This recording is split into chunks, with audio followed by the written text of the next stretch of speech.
here we are back once again for Pod Ep2, and it's a great pleasure to be sitting here once again with Botsy, Mr. Tim Boteler. A lot of comments this week of people, the pronunciation of your name. There is. There's been a lot of feedback, really.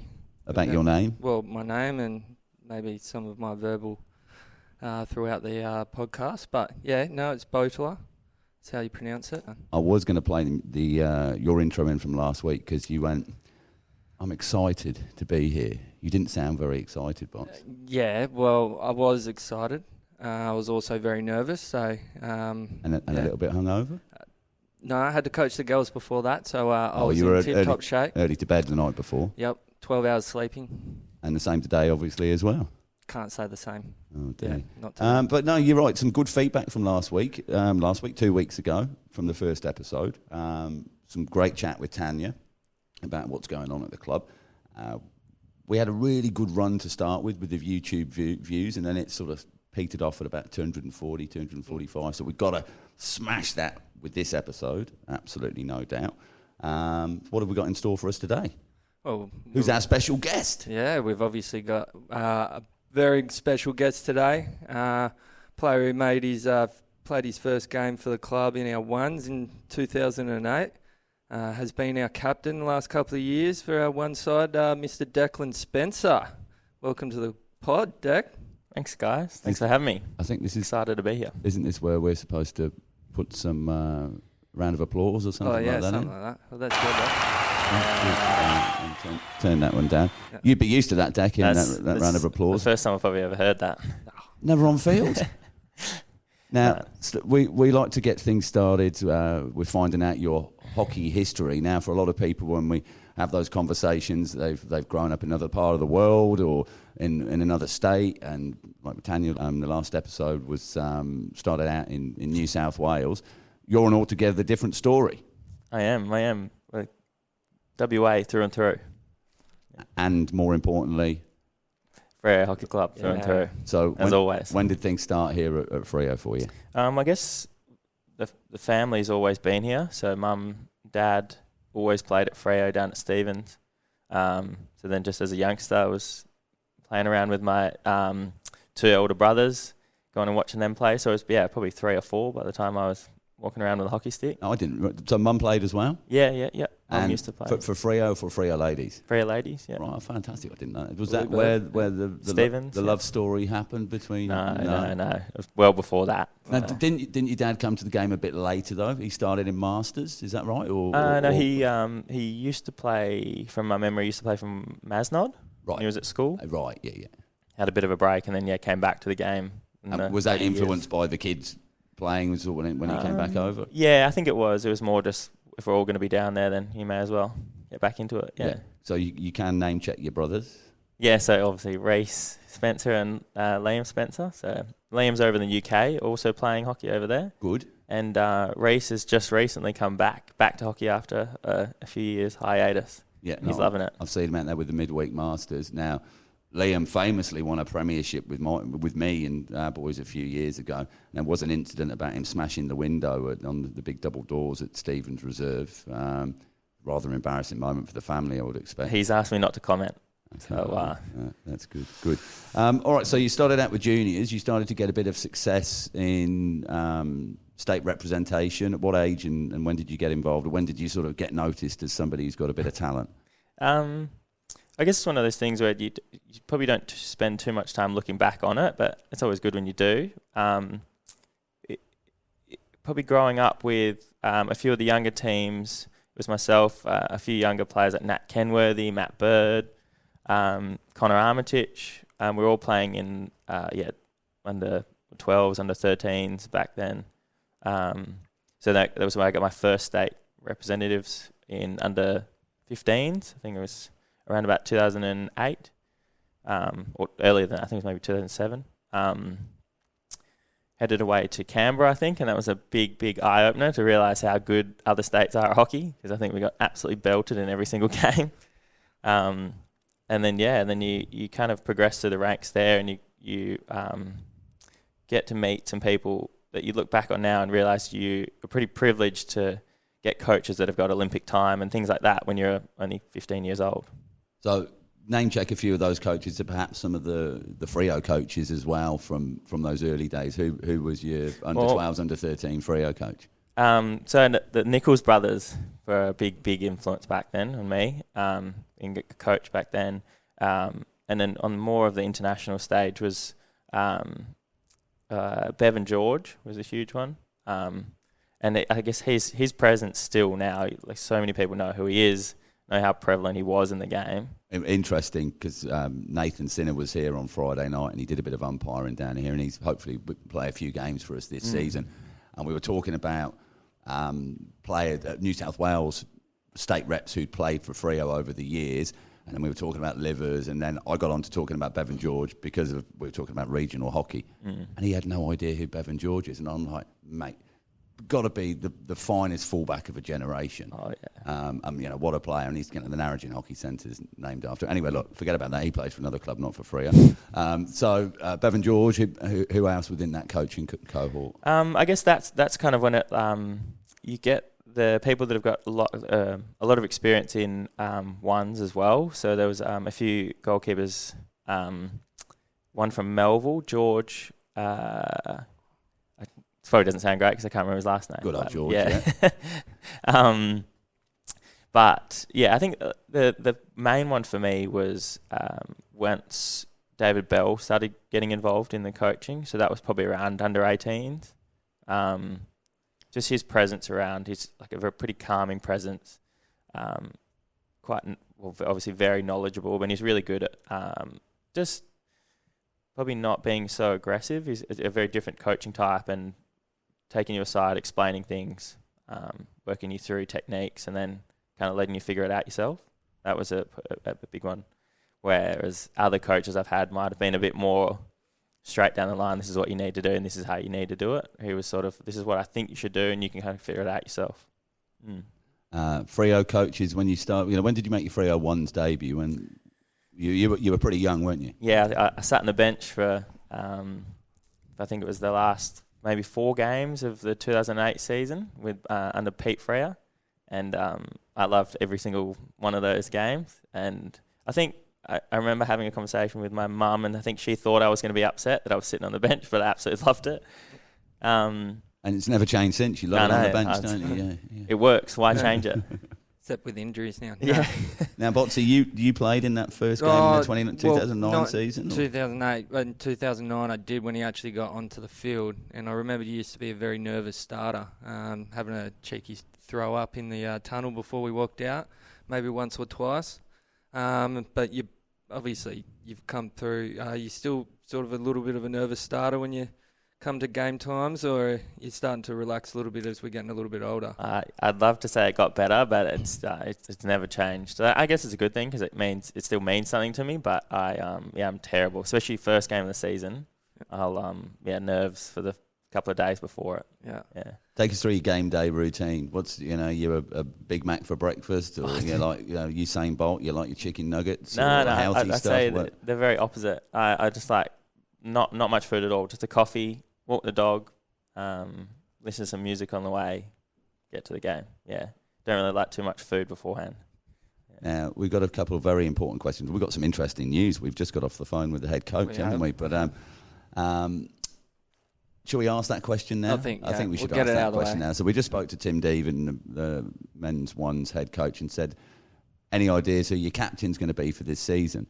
And he said, he went a bit quiet, didn't he? Didn't it? And he said, I'm not sure. I said, well, do you want us to ask Deck if he wants to do it again? So this is the opportunity. You can say no if you want to. Oh, I mean, as every other year, I'd love to put it back to the group because I'd absolutely love to be here, and I know it's an absolute privilege to be captain of the club. So for me, I'd absolutely love to put my hand up, but it always comes down to the boys and who they want to pick. Well, we're taking it out of the boys' hand. I think we'll give it to them. Yeah, you've got it, mate. You've got it. We've agreed. Yeah, it's yours for this year. Congratulations. Now, we understand there have been a couple of different nicknames for you over the years, but probably Beebs is the one that stuck the most. Can you tell us about the history behind that? out of the ones that have come through, I'm pretty happy that one did stick, because it was a lot worse than that. So it was back when we were training at Perth Hockey Stadium, late Thursday night, and it was around about the time when Justin Bieber was getting famous, and I think it was the only superstar that Daz had ever seen on the news or heard of. And for whatever reason, I think it was just purely because I was the youngest in the group for a while. And you had the hair. I was probably the only bloke that showered. So. Oh. All right, fair enough. No arguments really on that.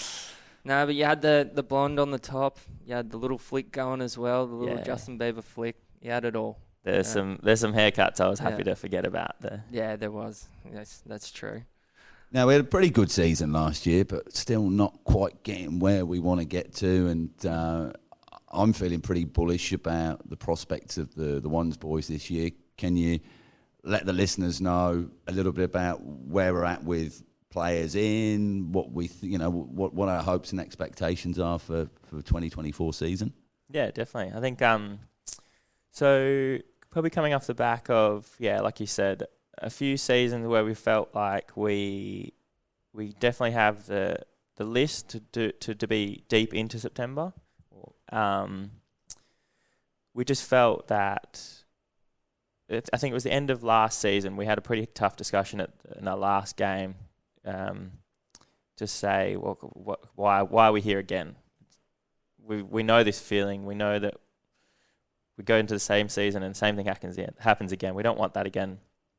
And I think it's been a big concerted effort to really get around everyone on the off season, hang out, actually really create something. And there's a really good group of guys it's becoming more than just we're here to play hockey. We're all genuinely good mates. Yeah.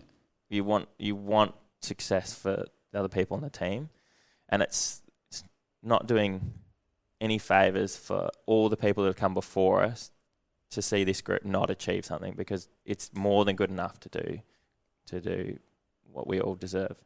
I saw a post from, I think it was from YM the other day, talking about some of their younger players coming through, and it's the first time I've ever heard it in hockey, talking about a premiership window. Mm-hmm. And I've never really thought it's something that really relates so much to us as a club and to hockey in general. But do you think a premiership window is a thing within hockey? And if it is, where would you say we are as a club within that period? I think it's. I wouldn't say it's not a thing. I think it is a thing in terms of if you're around for long enough, you play with certain teams, and there's definitely times that you play and you're probably like, our team's good, but we're not anywhere near the standard that wins premierships. And I think being around long enough, you know where the standard's at, and I think there's probably a couple of times there's a period between with Butters and Orch. I think that there was really a window there that we should have taken advantage of that we didn't, and there's no one else's fault other than our own. And I feel like that momentum is coming around again. We've got a good bunch of guys with Gobby, Aaron. Obviously, Devo is really good at just bringing misfits together. But it's such an inclusive environment, and I think that's the main thing for me that is really exciting. Everyone feels like they fit in, and we want that. We want everyone to fit in and comfortable, so that you're here because you want to be here, and you want to achieve with all your friends. Yeah. So some of the names then, who can we expect to see pulling on the black and white this year that perhaps we haven't before? Okay, so I think Jenky is another New South Welshman who's come across with his partner. He's an exciting forward. He's got some AHL experience. He's good for a chat, and he's an up front. He's a striker. He's quick, agile. He's a bit like Aaron, but he actually passes the ball. Quick and agile. That's harsh. Actually passes the ball. You're saying Aaron's greedy? Oh, well, the quick and agile is the bit that got me. Well, that's Nick Jennings. That's the name to look out for there. No, you can use the nicknames. That's fine. And then I think a big one is Dylan Martin. So again, another New South Welshman. Ex-Kookaburra? Ex-Kookaburra. Another youngster, and I think he's just exciting in terms of his presence over the ball is really good. He's got a good hockey head on his shoulders. He's cool on the ball, really good distributor, and just a calm head on the field. It's really good. And is he probably rolling through the midfield, defender line sort of area there, or? Yeah, I think for through the midfield, maybe rolling back through as a fourth defender. Yep. But yeah, he's definitely a very big add to the group. And have we added any, like, obviously depth or? So another one that I think is I'm very excited. Someone that I've played against for a while, and you it's hard not to have feelings. Yeah, feelings against other players sometimes. And then the addition of Reece Angwin this year, I think is something that's very exciting for me because I've played against him for a long time, and so by feelings you mean hatred? Well, he played for Curtin. Yeah, I mean it's hard not to. Hard. You know when you played against him. That's for sure. I've probably got the most cards against him. Yeah. But no, he's an absolute, very very genuine guy, and on the field he's just energetic. He's quick, and some of the shots that he can get away it makes the rest of the group a bit like kind of excited because you're seeing skills that it's an injection of energy into the group. So yeah, it's really good. And the great thing with Reece as well is he's also going to be taking over coaching the men's twos this year as well. So we're getting that experience for the second tier guys in there. He's already been playing with the Freo passion, just at the wrong club. So it's good to have him with us now. Well, I did ask him the first time I met him down here to repeat after me with the club song. We got to the second line and he started laughing. He said, I've never had to learn a club song before. Not won enough games. Not worth learning it when you win 2 games a season, is it? Anyway, we're not here to bag other clubs. We're here to promote our own club. Now, Ben Rennie is almost like a new pickup because we've got him for the whole season, which is exciting. But I'm looking out here at the field right now, and he's outfield taking drag flicks for a 3s versus 4s game. And he scored an absolute ripper just before as well. Did he? Yeah. Well, he just made a passing trap, so he might be all right. Man of many talents. Yeah. But there are other youngsters in and around, and there are more names coming through. We did a bit of a content day after training yesterday with the 1s and 2s group. Probably 10 faces in there that a lot of people wouldn't know around the club. So I'd ask all of you members out there, if you see a new face and they're wearing black and white, just go over and introduce yourselves, say hello, and welcome these new faces into the club. I think it's something we do well. But don't sort of look on in the distance and go, who's that? Just go up and say hello. Make yourself known. Yeah, absolutely. Yeah, and I think that's something that I've personally tried to bring into my own sort of leadership in the last few years is I know that some people have different leadership styles, but for me, I just want everyone to feel included. And I know that Fraser Gilly and Matt Edgar, I've had good conversations with them, and they felt very welcomed when they first kind of entered the group. And for me, that just felt like a really good achievement. Like to hear that feedback that it was just not like any other club they'd been to before. It just felt like you've been there forever. It was just, good to hear. We welcome him in. Just speaking of the group as a wider, how's it? Obviously, the last couple of years we haven't been so good with injuries. I know we've got one, but we might not comment on. But how are we looking for injuries in the wider squad? I see it does look like you've got good numbers running around at pre-season. There's only maybe Darryl on the bike at the moment. So how are we looking? And obviously, is that something that we're working on in the squad to try and make sure that we can, stay in the park this year? So I think a familiar face for many around the club would be Mark Ellis. Yep. And he's... Not Jono? He's a familiar face too. Oh, are they? Oh, yeah. I didn't know. I thought they were the same person. Well, just all you need to do is chuck Marco in goal and see how he goes. Oh, there we go. Yeah. His work off field and on field is he's done an incredible amount for our group, and it's really shown this year. I know how much hard work he's put into the group. And obviously everyone really, really does appreciate the work that goes into it, but he's set up a big program for the boys. It's been a bit longer than normal, and definitely more intense than normal. I think there's a few boys that have been hurting. There was a spewer the other week. I think there's been quite a few. Fortunately not on the turf though. Somebody No. did come running in and go, you got a bucket, got to fill it up. Birdie's just spewed everywhere outside. So bucket went out, walked past Steve. I said, "Oh, Birdie spewed." He's like, "Good lad, good lad." That's what we want need to to say, get right? rid of his Bali trip. So would you say we've started pretty early on our pre-season this year? Yeah. So normally we probably normally kick off maybe around now, late Feb, mid Feb. Whereas we started kind of early Jan this year. Getting Ks in the legs early, and it's really showing off. And I think one of the main initiatives this year is basically if you miss a session, then you'll be making up for it in shuttles before you get back on the pitch. So, yeah. That's all right. And one thing you've touched on with your culture and all of that, pre-season, we go down to Caves Roads. Caves House. Sorry. Do you want to just just give us not a full rundown of what happened? Obviously, some stories maybe up to 2 p.m. in the afternoon. Yeah. Well, no. It's again, that's another very good initiative that's happened, and obviously huge shout outs to Caves House because they actually allow it to happen. But so we'll head down there. Generally, the first couple of weekends, it'll be first or second weekend in Feb. As a group, we'll generally try and get down there the Friday night, have a team dinner. Then the Saturday morning, we'll do an intense beach session, and this was one of the hardest things that I've ever done. Which even talking to Mark, who was doing the session, I think he didn't realise until halfway through the session how hard it was. And he organised it. Yeah, exactly. And then we will probably do a bit of a recovery after that.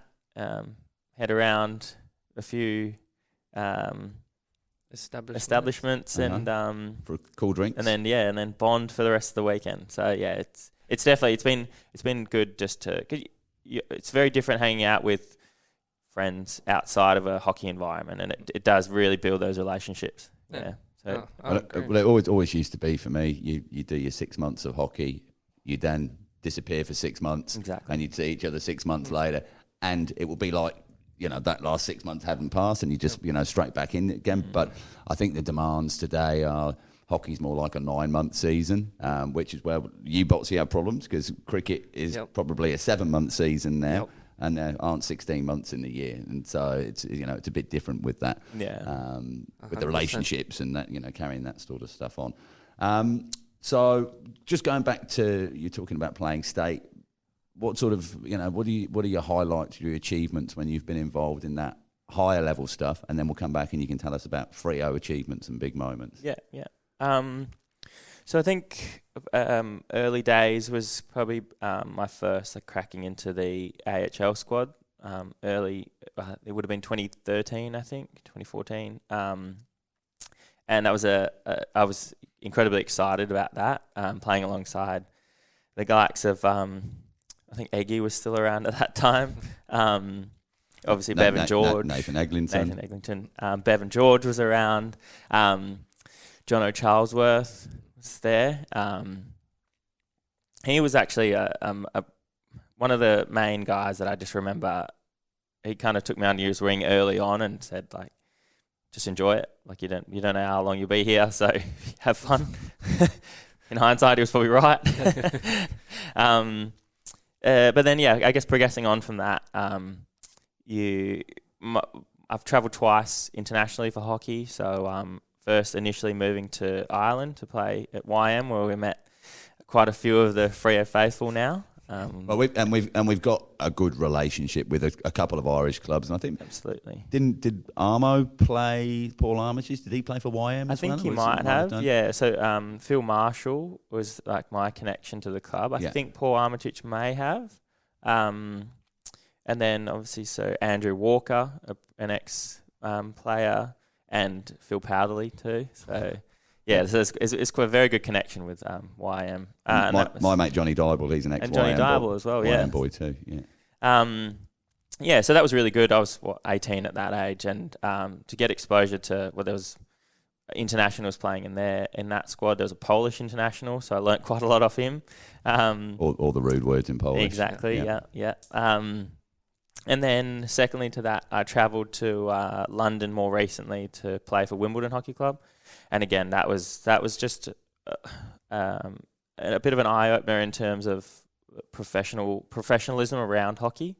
Well, they're obviously one of the powerhouse clubs in English hockey, but they're also, more importantly, they're based in that southeast corridor, and that's where all the big sides are, isn't it? You know, it's very, very strong. A lot of it is linked towards Bisham Abbey, and that's where the national programs are run out of. So if they want to play in the national programs, they need to be based in those southern clubs, so Wimbledon, Surbiton, and it's a very Georgians different, now. Yeah, it's a very different hockey environment because there's no sort of draft and things like that. It is more of that Premier League environment where more wealthy clubs can afford to just pay players. So you do get a different environment around, people that might not have played for the club for very long, or you might not have players that come up through the ranks. But the ones that do generally are through and through.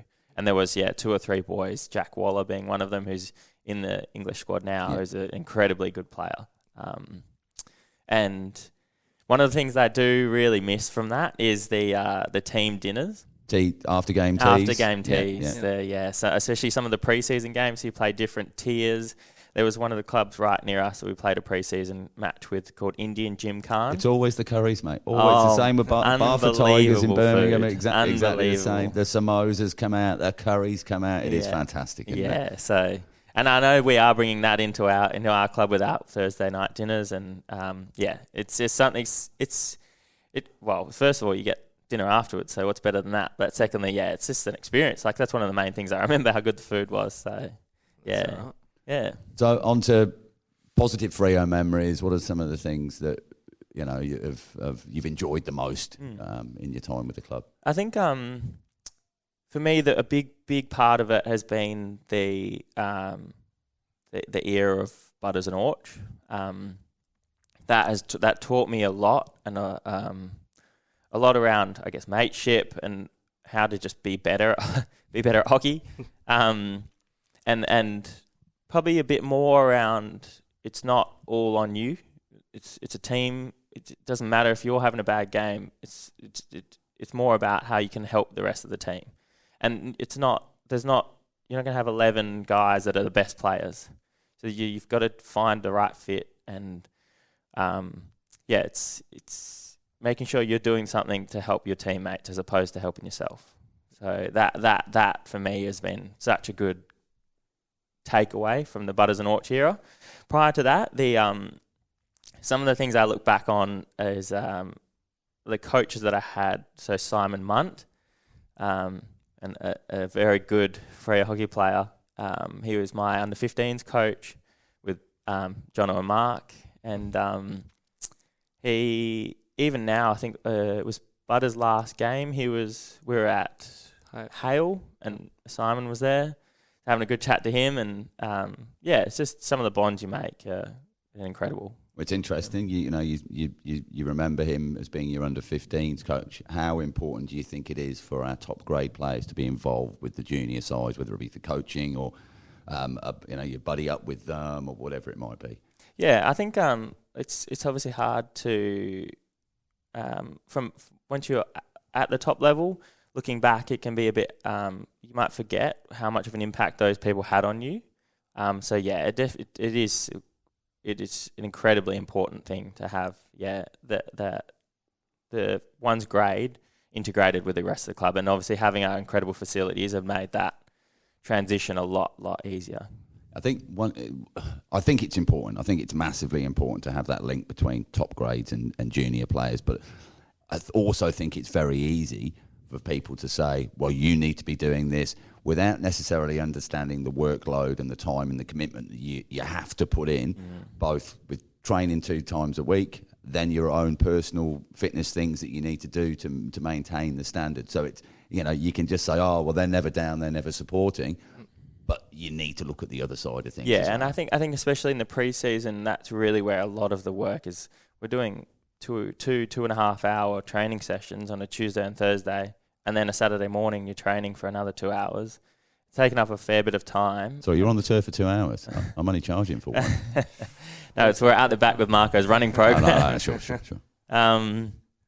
But it does definitely take up a lot of time. But again, we're all here because we want to be here. It's exciting. And it's those little interactions around the club. Like obviously Rennie helping out with his coaching clinics. Same with Aaron getting involved. Gobby last year with some of his coaching. It does make a huge impact, definitely. I agree. But just speaking of, obviously, how we're talking about the juniors and integrating them through, what juniors do we have coming through? Is there any young guns that we need to keep an eye out for that are coming through the ranks, maybe not in the ones and twos just yet, or they're coming through, or maybe there's some that have already made their way through now? I think the first one that comes to mind is obviously the Big Bison. The Bice, yep. I think, he's an exciting prospect. He's just come back from okay, that's another nickname, Bryson Sweetman they're talking about there. Thanks for the That's dictionary. fine. I'll just add the subtitles underneath. There we go. So he's just come back from, I think it was a month in Europe touring. I think they've got 3 games of hockey because everything else was snowed out. But. Yeah, exactly, yeah. But, he's an exciting young kid. He's obviously still got a lot to learn, but he's getting integrated into the group. Akil is another exciting youngster. Shaq is his nickname. And hope you're getting better, Shaq. He copped a nasty ball on a training on Thursday night, and he's unfortunately had to have a bit of surgery. But hopefully Shaq's on the mend. I've spoken to him. He's on the mend, and he's in good spirits. Yeah. So and I think something that looking back, so you probably in our kind of era, myself and Birdie, there's a few Harry and Riley that have come through. We obviously something that we want to build on more and get more and more juniors actually making their way all the way through to the top groups. But there is definitely exciting prospects coming through for sure. Well, Botsy, I think it's about time for us to have a break in a moment before we come back with our Freo Fast 5 Feathered Fun Factoid quiz. Yeah. Is that all right? Yeah, You've got the F's in it, all right? Okay. And we'll catch you on the other side of this small break.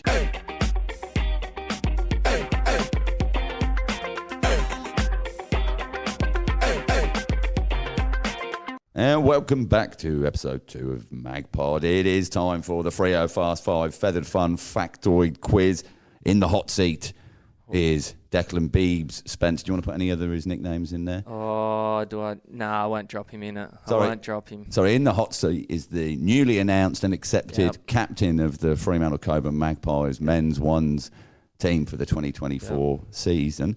Now, I don't know if you listened to the last... Did you listen to the last I did. What did you think? I loved it, yeah. To be honest, it's good to you get another perspective. There's conversations that happen around the club that you don't hear. And to hear, Tanya's input and things that are actually happening and going on was awesome. Yeah, good. Now, she was a bit nervous. What did she get? 6 points on the leaderboard? Yeah. I think it's 6 points she's on. So 6 points is what you're aiming for. So the format is it's 5 questions. The first 4 questions, no time pressure. I'm genuinely terrified. If there's too much dead air, then Botsy will start singing. Yeah, we know that doesn't go well. No. And then the fifth and final question, you get 30 seconds for it. It'll be a multiple answer, so the more that you can answer within that category within the 30 seconds, the more bonus points that you can get there. Feel comfortable with that? We'll see how we go. I heard you were a bit nervous. I am. Might need that. All right, we're ready to go? Yep. All right, question number 1 in the Freo Fast 5 Feathered Fun Factoid quiz. Who was the coach of our 1950 Premiership team?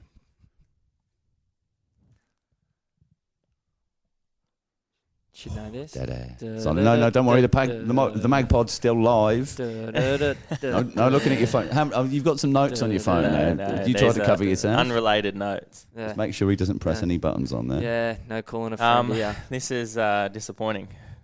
Get off or not get off the scorecard like this. Yeah, if you feel uncomfortable, you can just pass. I might have to.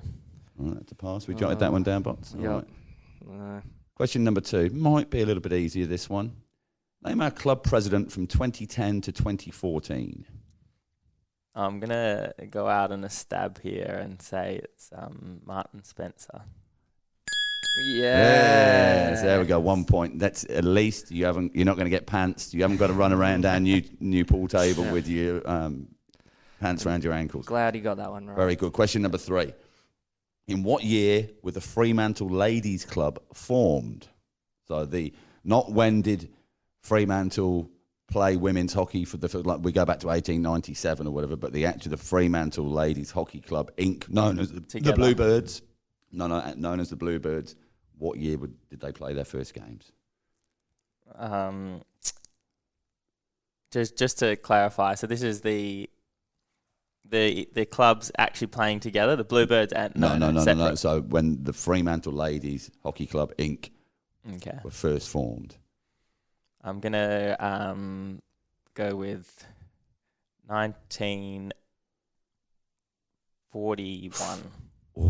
What, in the middle of the Second World War? You're absolutely mad. That's an incorrect one. Thank you. 46. Not far off though. It was actually not far off. It was a good stab in the dark. Should we give people like within 5 years on that sort of thing going forward? Yeah, not today. Not today. Not today. We're not giving it today. No. All right. Question number 4. Now, some people might know or not know that we have a Golden Stick Award, the Carice Hudson Brown Golden Stick Award. No. Not a former winner. Me? No. If you add my 2 goals a season up for the 17 or 18 seasons I've been here. What about all the ones you let in? All right. Who won the 2005 Carice Hudson Brown Golden Stick Award? And if you can tell how many goals, that's a bonus point as well. 2005. Yeah. Okay. So dig deep into the memory. What would you have been then? Were you about 11 years old? Yeah, quite young. So there's 2 names that are coming to mind. I'm thinking Cougs is probably up there, or Mr. Burgess is the other one that I'm thinking. All right. Craig, yeah. I'm going to go with Cougs on this one. And Cougs being? Jeremy Hiskins. Very good. And for a bonus point, how many goals in the season? And I'm going to give you within 2, and you get a bonus point. Let's go 26. 27 it was. Very good. And now he's getting some runs on the board. Is. Very, very good. Now with that bonus. Now I'm going to have to get the timer up on the phone just to make sure we've got some integrity around this and we don't get any complaints from Madam President that she was hard done by with the timer. So it will be 30 seconds, starting at the end of my question. This should be a breeze for you. You know your way around this place, don't you? You know all the nooks and crannies. I hope so, yeah. Where do you get changed? Change rooms. Yeah, and where do you go from the change rooms after you leave with your kit on? Bar. No, with your kit on. Out into the pitch. Out into the pitch. Yep. And which way do you walk? Through the gate. Yeah, and what do you walk across? The turf. Before you get to the turf and the stairs. Gate. Before you get to the stairs. You wash your feet. You wash your feet, but when you walk out of that changing rooms. You cross over the path of Hall of Fame. But the Hall of Fame, yes, the Fremantle Sporting Walk of Fame inductees from this club, of which there are 9. Your 30 seconds starts when I put the stopwatch on. The suspense. If you could just bear with me as I scroll up. Yeah, give it an extra thinking time. 30 seconds, and away we go. Okay, so Kevin Martin. I'm going to say Jim Banks.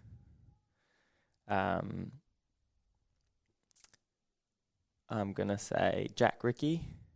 Yeah. You got 10 seconds left. I want to say Clayboy, but I know he's not there. 3, 2, 1. That's it. Oh, there we go. Time is up. Was it 3? So you said Jim Banks, Kevin Martin, Jack Rickey. Yeah. Unfortunately, none of those 3 are Fremantle Sporting Hall of Fame inductees. Do you want to know who they are? I do, yes. All right. Wendy Pritchard, Shirley Tonkin, June Harding, Harold Smith, Ray Hancock, Gwen Wren, Lurleen Connell, Kay Kolsky, and of course our Queen, Laurie Packham. She was down here on Wednesday for the Bluesbirds. Well, we'll talk about that once we've finished up here. 0 points. So what's the total there for 3. Beebs? 3. Just 3. 3. So the Prez still top of the ladder there. Yeah. How do you feel about your performance, mate? Pretty poor, to be honest. I feel like I should have got Laurie Packham, but you know, I'm going to have to go out there and have a look. Well, the good thing is with the Magpod, we're going to be able to explore some of the careers, and hopefully we'll have Laurie on for a chat soon. But yeah, some big names from the club. Harold Smith, Ooh. Australian representative, went on to be Mayor of Albany. Oh, real? Yeah, for real. Yeah. There you go. Good stuff. All right, well, that's rather disappointing, Dec, but thanks for coming anyway. Obviously, more homework to be done by you on the history of our great club. I'll have to get onto the website and start looking to the history a bit more, I think. Yeah, there's not much on there. But we do have copies of the Magpie going back to 1933 around the club rooms. So always a good read. That's true. Bots, a few bits of admin to take care of before we say goodbye on this second edition of the show. AGM coming up this Wednesday, 28th of February, 6 for a 6:30 start. You need to be registered if you want to come and vote, if you want to hear about what's going on at your club. Perhaps if you want to put your hand up for one of the positions that will become available. You mentioned before the Bluebirds game. Take us through what happened on Wednesday night just gone. Wednesday night had obviously the Bluebirds game. The 1s and 2s squad taking on the midweek Ray Blunt side. The 1s and 2s squad took away the game with 2 goals late in the last quarter. The game was obviously played with the typical Freo passion. No injuries, which is good. Even for the old girls? Well, they haven't spoken to me, but a lot of them didn't come to training today. So they had been come down to the Sunday session. They're not there, so we'll take that as we will. But it was great. We had 5 of the original Bluebirds ladies come down.